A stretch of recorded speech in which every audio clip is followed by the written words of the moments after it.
When wolves leave the flock. Now I know what you're wondering. What is today's class about? Well, let's open up with Matthew chapter 10, verse 16. The gospel according to Matthew chapter 10, verse 16. He that hath an ear, let him hear. Behold, I send you forth as sheep in the midst of wolves. Be ye therefore wise as serpents and harmless as doves. Christ warned us, I send you out as sheep in the midst of wolves. What does it mean to be a wolf in sheep's clothing? A wolf in sheep's clothing. A person or thing that appears friendly or harmless, but is really hostile. In this truth, a lot of people appear to be one way, but are really another. Time tells the truth. You've been warned. Israel is full of wolves in sheep's clothing. The scriptures warn us about this. The book of Ecclesiasticus or Sirach, chapter 6, verse 7. If thou wouldest get a friend, prove him first, and be not hasty to credit him. Why shouldn't we be hasty to credit someone, Deacon? For some man is a friend for his own occasion, and will not abide in the day of thy trouble. Some appear to be sheep, but really they are wolves. Some people that you think will endure in this truth really will not endure. Time reveals all. Let's go to Sirach 37. The book of Ecclesiasticus or Sirach, chapter 37, verse 1. Every friend saith, I am his friend also, but there is a friend which is only a friend in name. In this truth, some of the people you think are rolling with you is only a friend in name. Just watch. Time tells all. Is it not a grief unto death when a companion and friend is turned to an enemy? The main person you thought had your back could draw their sword against you. Get ready. I got a secret. Some of these brothers and sisters that are members on paper are not really with us. You'll see. Proverbs 23 and 7. The book of Proverbs, chapter 23, verse 7. Let the right situation happen and you'll see. Now, I want to give this as a disclaimer. Scripture says, judge not before the time.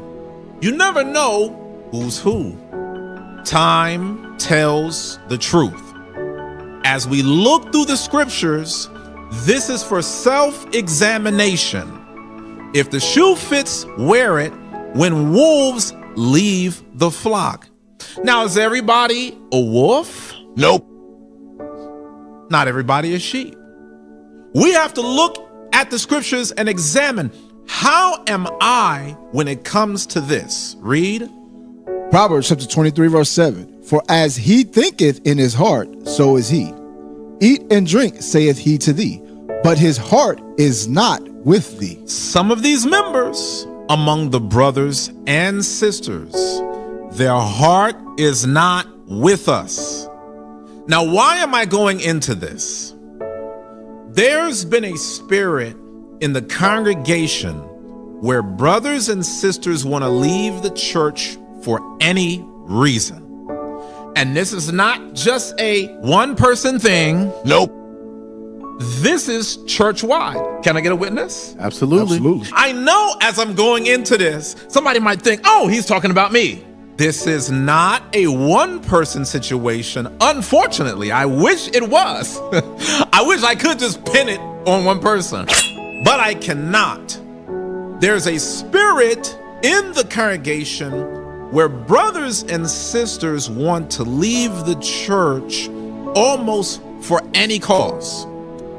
Permission to speak, Elder? Go ahead. Chief Elder, I got to do this because Hot you know topic. what people will say. Yeah. Oh, here go Chief Elder again. He on one. To be honest with y'all, this was something I personally saw within myself and said, hey, there's this spirit within the congregation, Chief Elder. I think we got to speak on this. So before y'all have y'all bullets in your gun at Chief Elder, y'all can direct it at me because I know of at least 3 to 4 accounts where we've had members that are wolves in sheep clothing or giving off that perception to where it's like, no, we got this Jude spirit amongst us. We need to get ahead of this thing before it gets out of control. So I just had to throw that out there. Absolutely. And I do want to qualify what this class is about. Yahushua said, beware of false prophets. They're like wolves in sheep's clothing. When we're going into this topic, we're going into the general sense of a wolf in sheep's clothing, where you appear one way, but your actions show something different. The scripture says, eat and drink, saith he to thee, but his heart is not with thee. You appear to be at the table, but your heart ain't there. Nope. So we've got to look at this, brothers and sisters, and we've got to find out, why is it that in this truth, it's so quick to want to quit and give up? The wind blows, I'm leaving. This is the reason why we created the following. So first we have protect this house. Many of you have seen this before. Let's read what's highlighted. Protect this house. Number 2, not breaking the protocols. Now, we're going to go into examples of protocol being broken, but I just want you to notice that these are just a few factors. Come on. Number 5, getting upset about any little thing. Number 6, wanting to leave because of any little thing. Now, here are 3 examples of breaking the protocol. It's already been defined. Getting upset about any little thing, wanting to leave because of any little thing. And a lot of times when situations arise, we can make a situation bigger than what it is. This is why Yahushua told us, in your patience possess ye your souls. We've got to stay in the spirit, brothers and sisters, because Satan will try us. Right now, I want to give 3 examples of how protocol is broken among our members. Example number 1, the judgment protocol. Go ahead, D.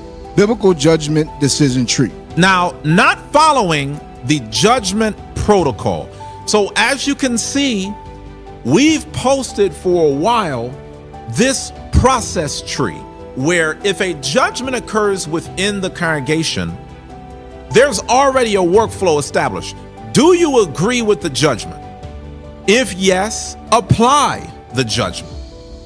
If you don't agree, you debate the cause.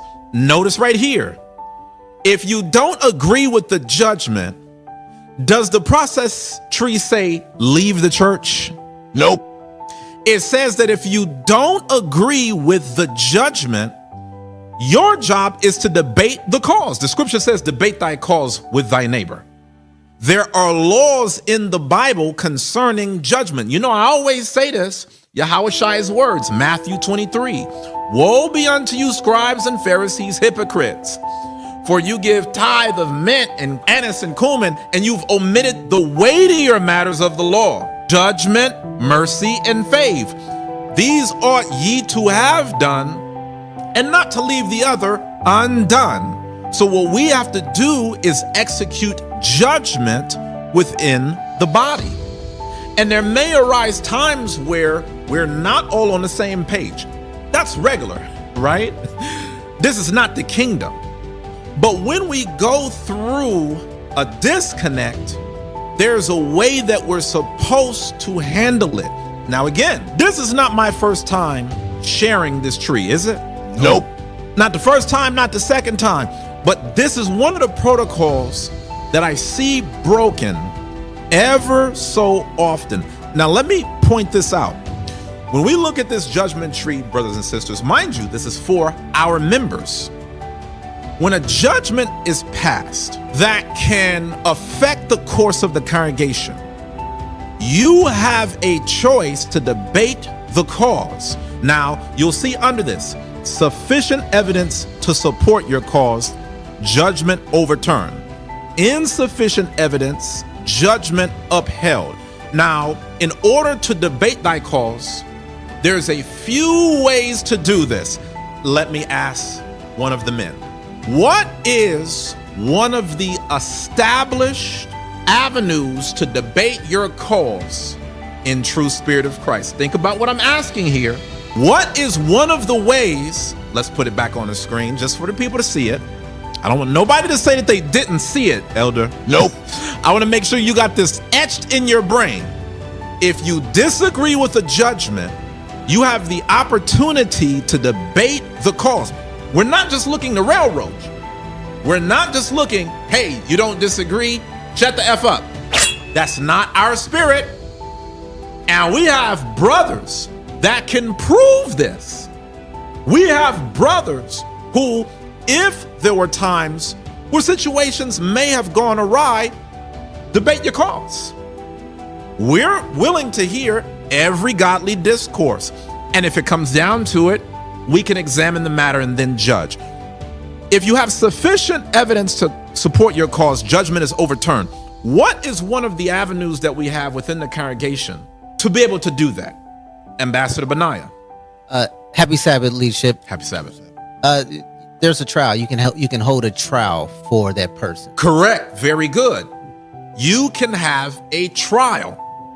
Now, one of the things that I've seen is that we have had a small number of brothers request a trial when situations arise. For the most part, this does not happen. Again, I want y'all to see the order. If there's a judgment that goes forth and you disagree with it, the next step is to debate the cause, because that's what you're supposed to do. If you have sufficient evidence to support your cause, the judgment is overturned. If you have insufficient evidence, the judgment is upheld. Now, Ambassador Benaiah, he brought forth one avenue to debate the cause. Another avenue that you could use to debate the cause is going through the doctrine review if the matter is doctrinal. Now, I just want y'all to know something. If we were trying to be wicked, we wouldn't have these protocols.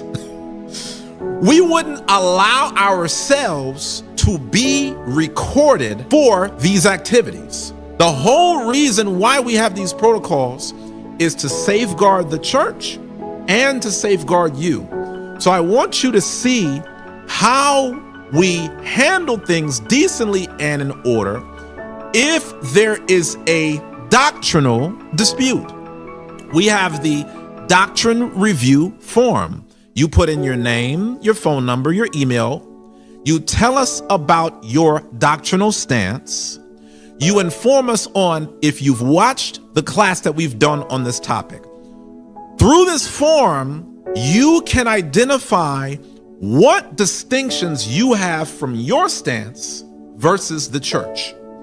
You can upload articles, literature, any kind of media to support your claim, and then we review it and enter into the doctrine committee review. Now, again, there has been a select few number of men who have done this, which, by the way, I'm subject to this myself. I don't just come on these classes and just come from out of left field. Nope. I sit down with the men that are among me. Hey, the scripture says this. Are we on one accord? What scriptures do you have? Do we not do this, Deacon? Yeah, we do it. Do we not do this, Elder? Yes, sir. When it came to how to count the high holy days properly, you think that that was just a one-man thing? Nope. There are multiple witnesses to show the lengths that we went through to bring that forth. But again, there's a select few of brothers that will do this, but more often than not, they don't. And inquiring minds want to know, why is that?